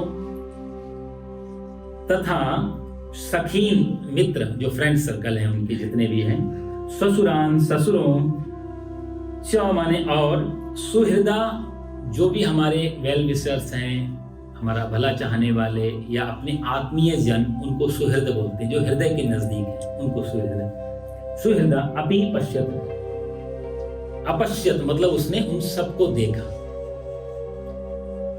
और तान समीक्ष सकौंते अपनी अपनी जगह पर अवस्थितान जो अपनी अपनी जगह पर हैं, तान सर्वान बंधून उन सब बंधून मतलब सबको, समीक्ष अच्छी तरह से देख करके उनको, सह वह वे कौंतेय जो कौंतेय मतलब कुंती नंदन है अर्जुन, परया कृपया आविष्टः, परया कृपया आविष्टः, परया मतलब परम चरम एक्सट्रीम, और कृपया मतलब कायरता या फिर बहुत दयनीय अवस्था, करुणा की अवस्था को भी कृपया बोलते हैं। बहुत करुणा परम यहाँ जो परया शब्द आया कि बहुत ही ज्यादा, छोटी मोटी नहीं, एक्सट्रीम लेवल की करुणा उसके अंदर से। आविष्टा, आविष्टा मतलब होता है उसको जैसे कोई चीज को पूरी तरह से चारों तरफ से घेर लो, उसको आविष्ट करना बोलते हैं, ढक देना। जैसे कोहरा आ जाता है ना, सबको ढक देता है, उसको बोलते हैं आविष्टा। इसको आविष्ट कर दिया किसको ने बोले परया कृपया आविष्टा, करुणा से, परम करुणा से आविष्ट हो गया, वो पूरी करुणा से भर गया। और विषीदन, और विषीदन मतलब बड़ा विषाद पूर्वक। इदम अब्रवीत, इदम ये, अब्रवीत मतलब वो बोला क्या कि अर्जुन कहता है दृष्टो एवं स्वजनम कृष्णा, उसने देखा अपने स्वजनों को, युयुत्सम समुपस्थितम, जब युद्ध में खड़े हुए उसने अर्जुन ने इन सबको देखा तो सीदंती मम गात्राणि मुखम, वो क्या कह रहा है कृष्ण से कि उसकी जो अब ये जो उस पर जो इसका प्रभाव पड़ा है, वो सब स्वजन को देख करके वो क्या क्या प्रभाव उसके शरीर पे पड़ा है, वो कहता है कि इन सबको देख करके मम गात्राणि, मेरे जो गात्र हैं, मेरे जो अंग हैं, वो सारे अंग कैसे हो रहे हैं, बोले सीदंती, शिथिल हो रहे हैं, ढीले पड़ रहे हैं। और क्या, मुखम चा परिशुष्यति, मेरा मुख सूखा जा रहा है। और अगला लक्षण बताता मैं शरीरे बेपुथु, मेरा शरीर जो है, बेपुथु मतलब होता है कि कंपन आना, हाथ पैर कांपना, पूरा शरीर कांप रहा है मेरा। और रोम हर्ष से जायते, रोमटे, रोम हर्ष जो रोमटे हैं, रोम वो सब रोम रोए खड़े हो रहे हैं हमारे रोम। और हत्वात गांडीवम, हाथ से गांडीव वो गिरा जा रहा है, इनकी मैं अपने धनुष को भी नहीं संभाल पा रहा हूँ, वो धनुष भी गिर रहा है। त्वक चैव परिदह्यते, त्वक मतलब होता है त्वचा, स्किन, दह्यते मतलब बहुत बुरी तरह जल रही है, ऐसा लग रहा है मेरे को। और मम भ्रमति मनः भ्रमति, मेरा मन जो है वो भ्रम में चला गया, इल्यूजन में चला गया है, बहुत भ्रम की स्थिति मेरे मन को बन रही है। चा अवस्थाम, और मैं अवस्था मतलब जो एक खड़े रहने की भी स्थिति में मैं नहीं हूँ, मेरे पैर भी कांप रहे हैं। गात्र तो पूरा बता ही दिया उसने, उसके बाद भी कहता है कि मेरा शरीर भी अब ऐसी अवस्था में है कि मैं खड़ा भी नहीं रहा जा सकता हूँ अच्छी तरह से, न शक्नोमी, मैं खड़े रहने के लिए भी मेरे अंदर अब सामर्थ्य नहीं बची है। निमित्तानि च पश्यामि विपरीतानि, निमित्तानि च पश्यामि, मैं इसमें कोई निमित्त, कोई ऐसा भाव नहीं देख रहा हूँ। विपरीतानि, सब कुछ मेरे को उल्टा पुल्टा दिख रहा है, कुछ भी मेरे को फायदा जैसा नहीं दिख रहा है, कुछ भी ऐसा सगुन नहीं दिख रहा है जिससे मैं युद्ध करूं और मेरा फायदा हो। क्यों? ना जो श्रेयानुपश्यामि, कोई श्रेय नहीं है, कोई इसमें यश नहीं है, श्रेय नहीं है, कुछ अच्छाई नहीं दिख रही इसमें। हत्वा स्वजन आवय, अपने जनों को मारकर मुझे कुछ भी श्रेय नहीं दिखता है। और अगले श्लोक में कहता है ना कांक्षे विजयम कृष्णा नाचा राज्यम सुखानी चा, श्रेय तो नहीं दिख रहा है, लेकिन कई चीजें होती श्रेय के लिए की जाती है। श्रेय और प्रेय दो शब्द होते हैं, वो आगे मैं आपको विस्तार से समझाऊंगा। श्रेय मतलब होता है जिसमें आपका भी कल्याण हो और समाज का भी कल्याण, वो श्रेय। प्रेय का मतलब होता है मेरा भला हो, पड़ोसी का हो या ना हो, वो प्रेय। तो पहले अर्जुन ने बता दिया कि हाँ मेरे को श्रेय भी नहीं दिख रहा है इनको मारकर, और नाचा और ना कांक्षे, जो प्रेय जिसके लिए मैं मारूंगा राज्य के लिए, तो न कांक्षे विजयम, मैं विजय भी नहीं, भाई लड़ना किस लिए? मुझे विजय प्राप्त करने के लिए, इसलिए तो लड़ना। तो न कांक्षे विजयम, मुझे विजय भी नहीं चाहिए। विजय क्यों चाहिए होती है? लड़ना क्यों है? विजय के लिए। विजय क्यों चाहिए? राज्य के लिए। तो अगला क्या कहता है? न चा राज्यम, राज्य भी नहीं चाहिए, भी मना कर दिया। राज्य क्यों चाहिए होता है? तो हम जितने भी चीजें अचीव करते हैं, जो भी हम लाते हैं, चाहे बड़ा घर, कार, कोठी, ऑफिस, तो है जो भी चीज, उनसे मुझे सुख मिलेगा। तो अर्जुन ने अगला लास्ट शब्द क्या कह रहा है? वो ना सुखानी चा, ना मुझे विजय चाहिए राज्य के लिए, इस ना राज्य चाहिए सुखानी चा, सुख के लिए, मुझे तीनों नहीं चाहिए इसमें। जो प्रेय मतलब जो मुझे अपने लिए चाहिए होती हैं, तो वो तीनों के तीनों, ना राज्य की आकांक्षा, ना कांक्षे विजयम, कांक्षा मतलब इच्छा, ना राज्य की इच्छा है, ना विजय की इच्छा है, ना सुख की इच्छा है। किमनो राज्य न गोविंद, मैं हे गोविंद मैं क्या करूंगा राज्य लेकर? किम भोगैर जीवित, किसके लिए भोगूंगा? ये कब बोला अर्जुन ने? जब उसने ये तत्रा, पहला है तत्रा पश्य स्थितान पार्थ, उसने जब वहां पर ये सब कुछ देखा। किस किस को देखा? कि आचार्यान मातुलान भ्रातरीन पुत्रान पौत्रान सखीस तथा स्वसुरान सुहृदश्चैव, जितने कुटुंब जन के लोग थे सबको। अच्छा, यदि थोड़ा पीछे जाएं तो अर्जुन कहता क्या है? किनके साथ युद्ध करना है, उनको देखना है। भगवान इसको दोनों पक्ष को दिखा देते हैं और दोनों पक्षों को कहते हैं कि तू इन संवेतान कुरुन पश्य, तू सारे कुरुवंशियों को देख। और ये दो चीजें हो गई। अर्जुन कहता है युद्ध में शत्रु कौन, उनके सामने दिखाओ। भगवान दोनों तरफ दिखाते हैं, सब कुरुओं को देख। अब तीसरा पक्ष इसमें क्या जुड़ रहा है कि उन सब कुरुओं में वो क्या देख रहा है कि स्वसुरान सुहृदश्चैव सेनयोर भय, वो सारे अपने स्वजन, अपने रिश्तेदार, नातेदार, माता पिता, ससुर, भाई बहन, जो भी है, मतलब जो अपने कहलाते हैं, जिनको हम अपना कहते हैं, उन सबको देख रहा है। तीन स्थितियां यहां बन रही। थोड़ा आप ध्यान देंगे तो आपको आनंद आएगा। अर्जुन कहता कुछ है, एक तो आज्ञा दे रहा था भगवान को। अक्सर ऐसा ही गड़बड़ यही होती है। यदि हम आध्यात्मिक पक्ष में इसमें देखें तो अर्जुन माने जीवात्मा हम, और कृष्ण मतलब परमात्मा माने भगवान। जीवात्मा परमात्मा को आज्ञा देता कि यहां नहीं वहां ले चलो। यही सबसे बड़ी गलती। हम भी अक्सर ऐसी चीजें कहते हैं। यदि हमारी कोई कंप्लेन होती है, प्रभु मुझे ऐसा नहीं चाहिए, मुझे कुछ और चाहिए, इसका मतलब हम उसको समझा रहे हैं कि आपको मालूम नहीं है कि मुझे क्या चाहिए था या क्या ठीक है। जब हम कोई भी शिकायत करते हैं तो शिकायत का एक ही भाव रहता है कि ऐसा ये नहीं होना चाहिए। इसका मतलब तुम उसको समझा रहे हो कि तुम उससे ज्यादा बुद्धिमान हो, यही तो मतलब हुआ उसका। कोई भी शिकायत जब हम भगवान से करते हैं तो शिकायत के पीछे इतना ही जाता कि मुझे मालूम था कि क्या सही था क्या गलत था, हे प्रभु ऐसा। ये बाइबल भी जब हम लोग पढ़ते थे, कई बार मैंने पढ़ी, उसमें भी आता है जब ये इनको फांसी दी जा रही थी, उस समय जीसस को, तो जीसस ने कि उनसे भी एक बार निकला था कि ये परमात्मा ये मेरे को क्या दिखा रहा है। और जैसे ही उनको पता लगा कि नहीं उसमें उससे कुछ गलती नहीं हो सकती, मेरी सोच मेरी विचारधारा में गलती है, तो तेरी इच्छा पूरी हो, ये लास्ट में कहा उन्होंने, आप जब पढ़ेंगे। तो जब तक कंप्लेन थी तब तक वो जीसस हैं, और जैसे ही वो कंप्लेन दूर हुई, तेरी इच्छा पूरी हो, वहीं से वो क्राइस्ट हो गए। इंसान भगवान बनने में इतना ही भेद है, जब तक कंप्लेन है, जब तक अपनी बुद्धि को प्रमुखता दी जाती तब तक इंसान, और जैसी तेरी इच्छा पूरी हो, तो तेरी इच्छा में जब अपनी इच्छा मिला दी तो तुम में और परमात्मा में कोई अंतर नहीं रहेगा। फिर जैसे एक पत्ता बह रहे हैं और दोनों पत्ते पानी की धार में, एक लड़ रहा है कि मैं क्यों बहूं, मेरी अपना स्वतंत्र एक अपने स्वतंत्रता है, मेरा एक अपना एग्जिस्टेंस है, मेरी अपना एक, तो वो लड़ेगा पानी से, लेकिन बहता तो फिर भी है। और एक पत्ते ने सरेंडर कर दिया कि पानी जहां मर्जी ले जाए, तो वो भी, दोनों ही बहते जा रहे हैं, एक लड़ के बह रहा है और एक सरेंडर करके बह रहा है, लेकिन बहना दोनों का जारी है। हम भी जब कंप्लेन करते हैं तो हमारे कंप्लेन करने से कोई स्थितियां सुधर जाएं तो ऐसा नहीं होता है, लेकिन कंप्लेन से हम जरूर छोटे हो जाते हैं। तो जब अर्जुन कहता है कि मेरे को वहां ले जाओ, ये बड़ा अच्छा इंडिकेशन है कि हम यदि परमात्मा को समझाने लायक होगा, इसका मतलब हम परमात्मा से बड़े हो जाते।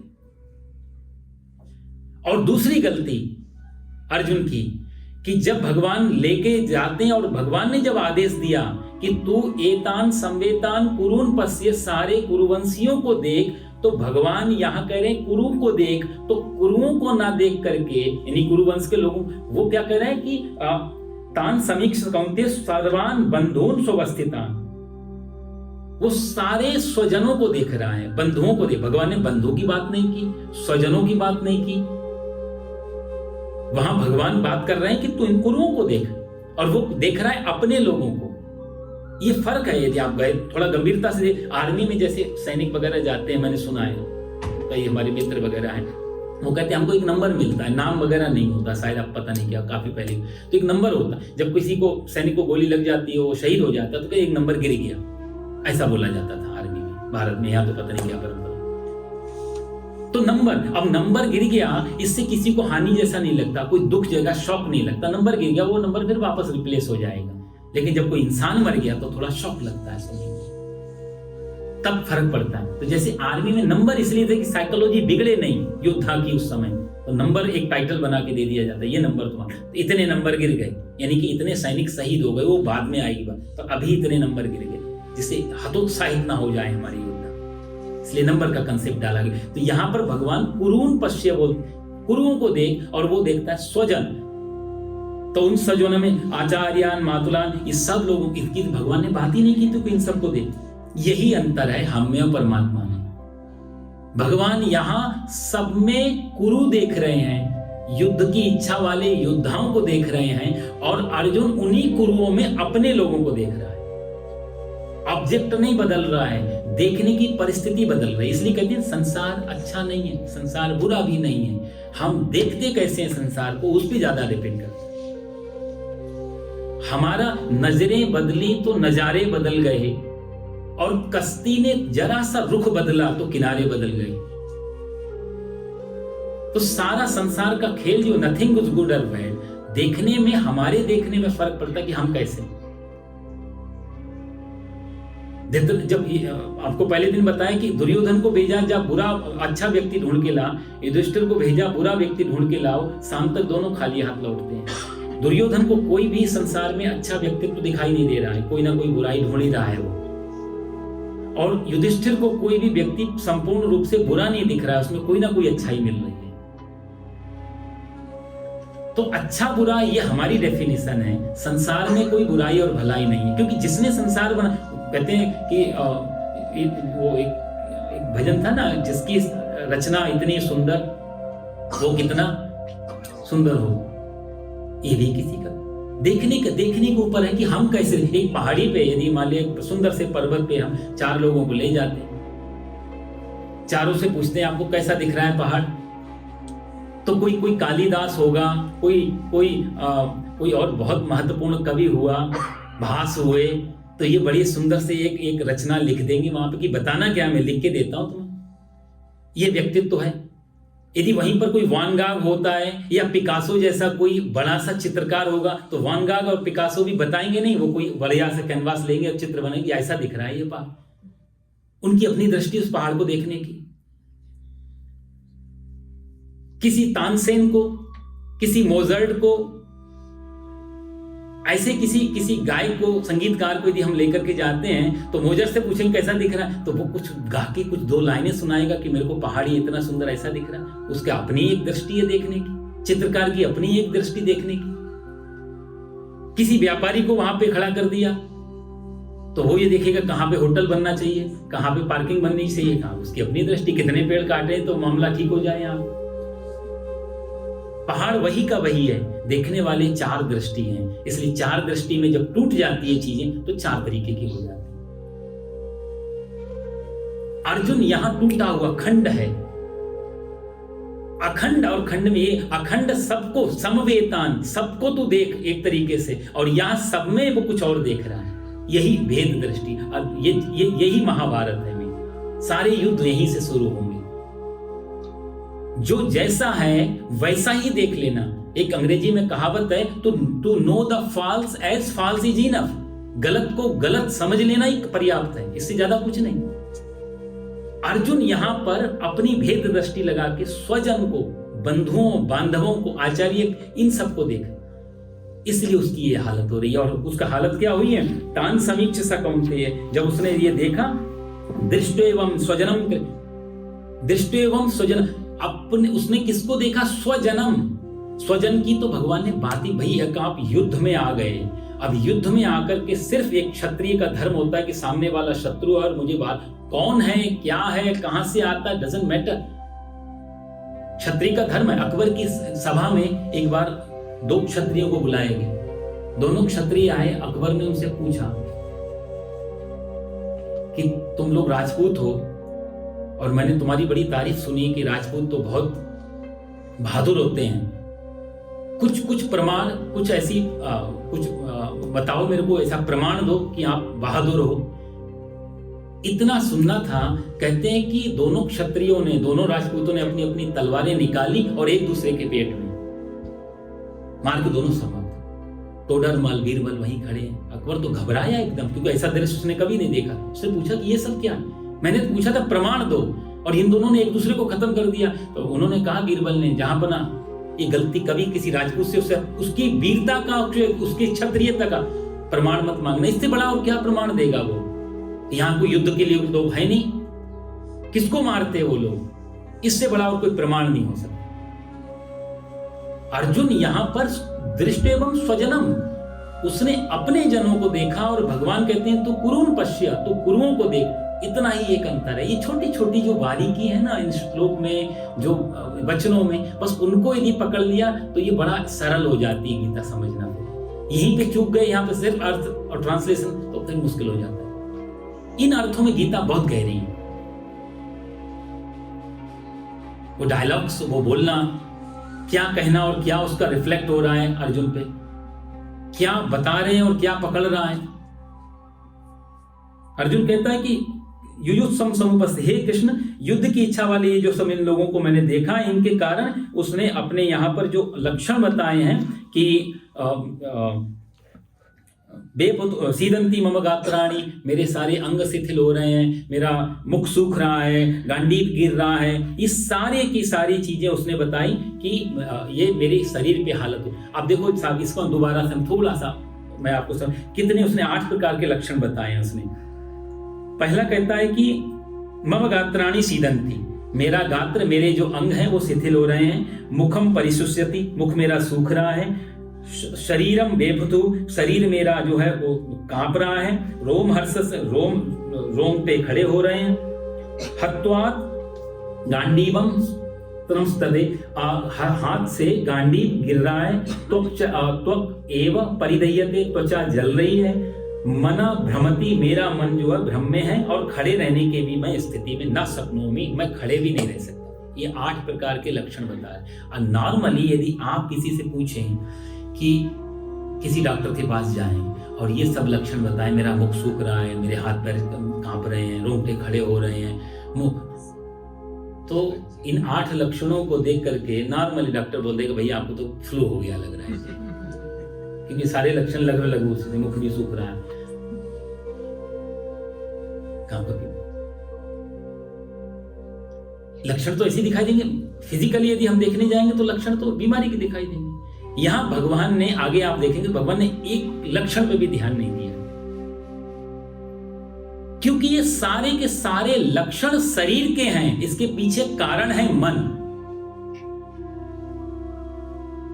अब तक एक मैं किसी विचारक के बारे में काफी पहले मैं पढ़, एक हुआ 1964 में एक मनोवैज्ञानिक हुआ, उसका नाम था जेम्स लेंगे, यदि किसी ने शायद पढ़ा हो उसके बारे में। जेम्स लेंगे मान के चलता था कि शरीर पे जो घटित होता है वो आगे मन पे घटते हो, क्योंकि शरीर प्रमुख है उसके लिए।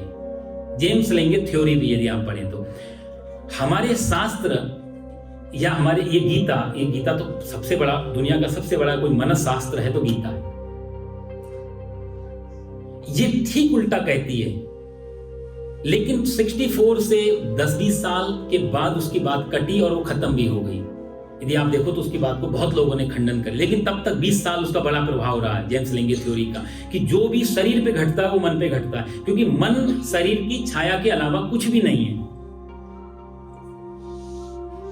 तो वो उसके लिए उसने तर्क भी दिया, और ये तर्क कई बार बड़े अद्भुत तर्क दिए जाते हैं, तो वो तर्क के कारण जो है ना, वो जो असलियत है वो छुप जाती है, क्योंकि तार्किक व्यक्ति कई बार हरा देता है, हारता हुआ जैसा लिखता है जो सत्य है। उसने तर्क क्या दिया कि बिना हाथ को मुट्ठी बांधे, बिना दांत पीसे, बिना आंखें बड़ी किए आप क्रोध करके दिखाओ, नहीं हो, मुश्किल हो जाएगा।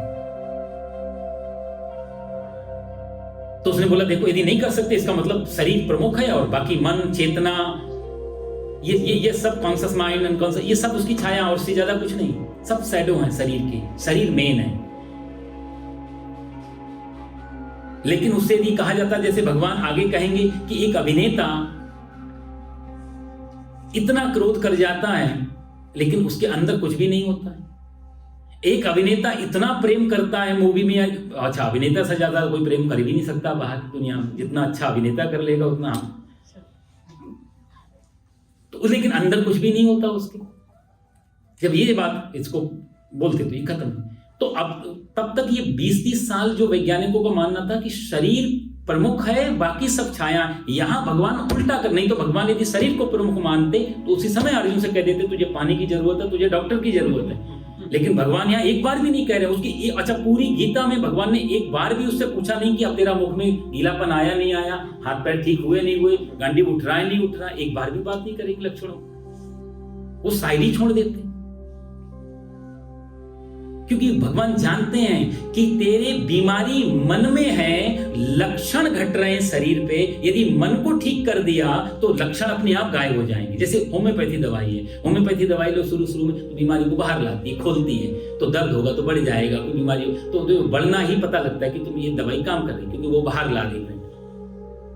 ये डिसीज जो हम बोलते हैं बीमारी, इसका भी मतलब डिसईज, बेचैनी का नाम है डिसीज, एक बेचैनी। अर्जुन इस समय एक बड़ी बीमारी के रूप में, मानसिक बीमारी में उलझा हुआ है, क्योंकि बड़ी बेचैनी में उलझा हुआ है अर्जुन, क्योंकि अर्जुन देख रहा है कि ये जितने भी लोग हैं ये सारे यदि मर जाएंगे और मैं बच जाऊंगा तो फिर मैं युद्ध का करूंगा क्या? इसलिए तो कह रहा है नाकांक्षी विजयम कृष्ण। अर्जुन बिल्कुल ठीक कह रहा है, मैं विजय लेकर के करूंगा क्या, मैं राज्य लेके करूंगा क्या, मैं सुख ऐसे कैसे मिलेगा यदि मेरे लोग नहीं बचे। समझने वाली बात इसमें 2-4 मिनट में आपके और लूंगा, टाइम हो रहा है, लेकिन श्लोक बहुत गहरे हैं।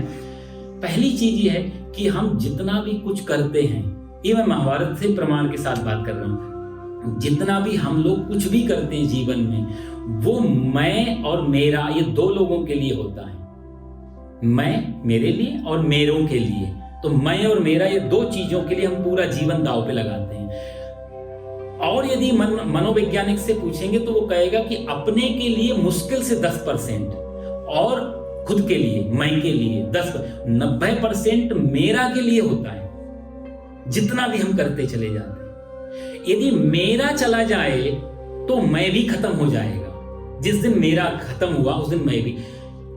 यदि मान लिया अमेरिका है, बड़ा इस समय पूरे दुनिया में सबसे बड़ा अच्छा देश है, बड़ा देश है, इसमें भी जो व्हाइट हाउस है उसमें भी राष्ट्रपति की चेयर है, सबसे ज्यादा सुपीरियर। यदि वो कुर्सी पे बैठने के लिए होड़ है, ये जो भी बैठ रहा, लेकिन सिविलियन को हटा दिया जाए, सारे अमेरिका का देश खाली और कह देंगे आप व्हाइट हाउस की कुर्सी ले लो, कौन ले तैयार होगा उसको बैठने के लिए? क्योंकि मेरे नहीं बचे तो मेरा सिंहासन, कौन सिंहासन पे चढ़ेगा यदि प्रजा नहीं होगी? राजा किसका? बिना राजा के प्रजा तो हो सकती है, लेकिन बिना प्रजा के राजा? तो मैं बच गया और मेरे खत्म हो गए तो मैं भी नहीं बचूंगा। आप गौर से समझना, जब मेरा खत्म हो जाएगा, जब कोई भी नहीं हो तो मैं किससे कहूंगा? मैं भी तभी कहता हूं मैं जब कोई तू खड़ा होता है सामने। मैं क्यों को संभालने के लिए तू का पिलर नीचे चाहिए। तो अर्जुन देख रहा है कि ये सारे मेरे, जिनके लिए राज्य जीतना है, जिनके लिए सिंहासन चढ़ना है, जिनके लिए सब यश बटोरना है, यदि वो ही खत्म हो गए तो मैं भी तो नहीं बचा। तो अर्जुन को यहाँ पर स्वयं की आत्महत्या लगी, तो ये कोई आश्चर्य वाली बात नहीं है। वो कहता है ये सब खत्म हो गए तो मैं भी खत्म हो गया। तो अर्जुन कोई इनके लिए नहीं बचा रहा है, अर्जुन इसमें कहीं ना कहीं सुसाइड देख रहा है कि ये सब मरे तो मैं भी मरा, मेरे खत्म हो गए तो मैं भी खत्म हो गया। तो यहां कोई अर्जुन अहिंसक, यदि अर्जुन अहिंसक हो जाता तो कृष्ण भगवान उसको कभी नहीं कहते तो हिंसा कर, क्योंकि सारी कहानी तो यही अटकी हुई है। सब लोग तो यही तो पाठ पढ़ के गीता पे उंगली उठाते हैं कि अर्जुन के तर्क देखो, आचार्यान मातुलान भ्रातरीन, इन सबको कैसे, कितने अच्छे अर्जुन के तर्क हैं। और भगवान श्री कृष्ण कहते हैं नहीं, तुम्हारा सारा कुछ यही 4-5 श्लोकों में भरा हुआ है, और सब कुछ युद्ध की भूमिका, युद्ध की नींव। अर्जुन यदि अहिंसक हो गया होता, गांधी जी जैसी हालत होती, तो भगवान कभी नहीं कहते। महावीर स्वामी वहां पर होते, महात्मा बुद्ध वहां पर होते, कोई इस तरीके के महापुरुष होते तो भगवान कहते भी नहीं। भगवान बोलते थे इसका मतलब तेरे दिल में करुणा, हृदय, वो आता ना कि कृपया पर्याविष्टो, कि करुणा तेरे ऊपर चारों ऊपर, तो तू भाग जा, तो चला जा। और सही बताऊं तो कहने की जरूरत भी नहीं पड़ती, इतने के लिए रुकते भी नहीं। करुणावान, रुकना इसका मतलब दुविधा में है। करुणावान व्यक्ति तो रुकेगा भी नहीं, चला ही जाएगा। और भगवान कृष्ण चाहे भी तो अहिंसक को हिंसा में डाल नहीं सकते, क्योंकि वो कहेगा मुझे मार दो, लेकिन मैं क्यों इनको मारूं। अर्जुन का रुकना, अर्जुन का पूछना और अर्जुन का ये सारे लक्षण बताना सिद्ध का अर्जुन दुविधा में है, अर्जुन मानसिक स्थिति में, परिस्थिति में पड़ा। तो ये सारे लक्षण जो गिनाता है कि सीदंती मम गात्राणि, जो मेरे गात्र जो शिथिल हो रहे हैं, इसके पीछे भी कोई कारण है। तो जब आदमी बहुत भयभीत होता है तो गात्र, हमारे जो अंग है वो शिथिल होने लगते हैं भय की अवस्था में। दूसरा लक्षण देखा, मुखम चा परिशुष्यति, मुख जब सूखता है, इसका लक्षण है यदि आदमी बहुत तनाव में होगा, स्ट्रेस में होगा, तो उसके मुख में सूखापन आने लगता है। तीसरा लक्षण वो देता है बेबुतुश्च शरीरे में, ये शरीर जो है कपकपी दे रहा है, शरीर में जो वाइब्रेशन हो रहा है, इसका काम होता है जब आदमी असहाय अपने आप को फील, हेल्पलेसनेस, जब ऐसी असहाय अवस्था होती है तो ये लक्षण घटता है। जो रोम हर्षस्य जायते, जब रोंगटे खड़े होते हैं, इसके पीछे 2 कारण होते हैं। या तो बहुत ज्यादा उत्साह आ जाए और खुशी की बात सुन ली तो आपके रोंगटे खड़े हो जाएंगे एक्साइटमेंट में, या मेंटल शॉक में, रोम हर्षस्य जायते, रोंगटे खड़े होते हैं। 5 में गांडीव, उससे हाथ से रुक नहीं रहा है, कोई चीज पकड़ नहीं पा रहे हो, इसका नमनेस का प्रतीक है।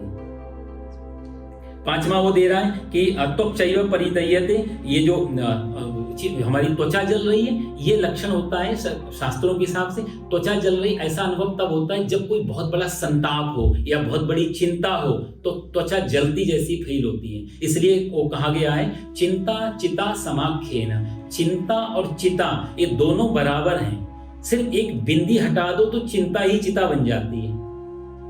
भाई चिंता में ऊपर एक बिंदी तो लगी है, तो बिंदी हटा दी तो चिंता और चिता के शब्दों में कोई बहुत ज्यादा फर्क नहीं। बोले क्यों? इसलिए चिता दहति निर्जीवम, चिता उसको जलाती है जो निर्जीव, मतलब जिसके प्राण जा चुके हैं। चिंता जीव यतुम तनुम, चिंता तो जीवित इंसान को जला देती है। तो ये अर्जुन ये कहता है त्वक्चैव परिदह्यते, मेरी त्वचा जल रही है, इसका मतलब बहुत ज्यादा एक्सट्रीम चिंता में इस समय वो है। बाद में कहता है नाचा सपनोसी, वो खड़े रहने के हिसाब से भी न शक्नोमी अवस्था, खड़ा भी रहने की स्थिति मेरी नहीं है। तो यहाँ पर जब आदमी के पैर ना टिक रहे हो, खड़े रहने की भी स्थिति में नहीं हो, इसका मतलब उसके पास विल पावर, आत्मविश्वास, इसकी बहुत ज्यादा कमी होने से भी ऐसी परिस्थिति, लॉस्ट ऑफ कॉन्फिडेंस, जहाँ पर हमारा कॉन्फिडेंस खत्म हो जाता है, वहाँ पर ऐसी स्थितियाँ बनती हैं। भ्रमतीव च मे मना, जो मेरा मन भ्रमित हो रहा है, इसका मतलब हो गया बहुत ज़्यादा उलझन, बहुत ज़्यादा विस्मय। ऐसी अवस्थाओं में मन भ्रमित हो जाता है, इल्यूजन पड़ जाता है, क्या सही है क्या गलत है। ये आठों के आठों जो लक्षण इसने गिनाए हैं वो कहीं ना कहीं ये लक्षण शरीर के हैं, बीमारी कहीं और छुपी हुई है, इसलिए भगवान इन सब पे चर्चा नहीं करते हैं। 31वें श्लोक में वो कहता है निमित्तानि च पश्यामि, मैं इसमें कुछ भी अच्छा नहीं। ये जो शगुन की बात कर रहा है, ये जो शगुन होते हैं ना, कि हम लोग बात करते हैं बिल्ली रास्ता काट गई, छींक दिया।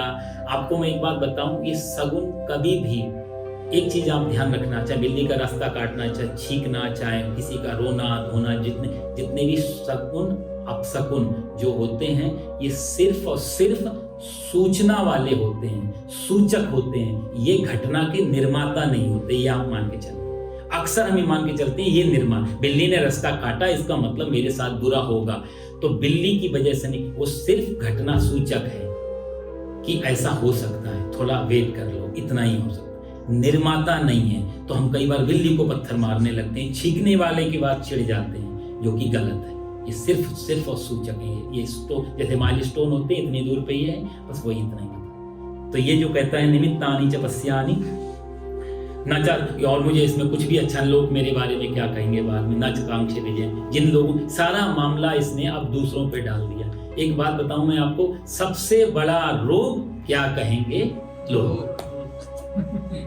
ये अर्जुन यहाँ पे प्रमुख ले रहा है। तो अगली चर्चा, समय आगे निकल गया, लेकिन अगली बार भगवान इसकी और भी कुछ बताएगा कि हम और क्या इसके ऊपर घट रहा है। और उसके बाद फिर दूसरे अध्याय के बाद में भगवान, दूसरे अध्याय में 10-12 श्लोक के आसपास में भगवान फिर इसको उपदेश करना चालू करेंगे। अद्भुत है, पहले अर्जुन का सारा निचोड़, अभी ये विषाद, ये पहला अध्याय विषाद ही होगा। विषाद का मतलब मैं आपको बताऊं, एक्सट्रीम लेवल।